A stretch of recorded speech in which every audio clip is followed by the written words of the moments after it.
festivals de Deauville, on se retrouvait tous les deux comme des cons assis sur un tas de sable, là, en regardant la mer qui nous ennuyait l'un comme l'autre, parce que on est plutôt des citadins que des nageurs.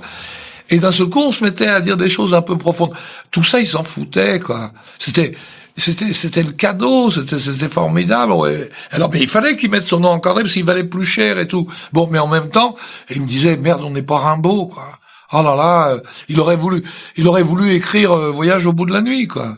La grande défaite en tout, c'est d'oublier. Et surtout ce qui vous a fait crever. Et de crever sans comprendre jamais jusqu'à quel point les hommes sont vaches. Quand on sera au bord du trou, faudra pas faire les malins, nous autres. Mais faudra pas oublier non plus.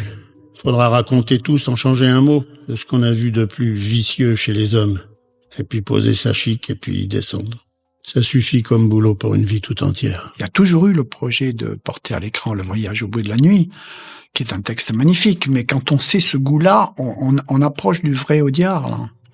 C'est quelqu'un que, bon, il se trouvait que par ailleurs il avait un don d'amuseur, voilà, mais je crois que c'est vrai choix, ça, c'est vrai penchant, c'est vrai tropisme, aller vers ce genre d'écriture et de littérature.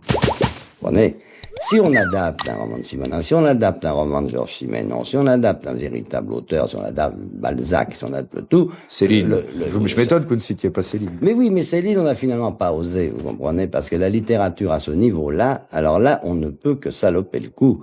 Moi, je suis ravi que Le Voyage se soit jamais tourné tout à fait entre nous. J'ai poussé des cris horribles à ce moment-là en disant que les producteurs étaient tous des abrutis de pas faire Le Voyage, mais Dieu merci, on n'a pas fait de Voyage. Parce qu'on se ridiculisait pour la postérité.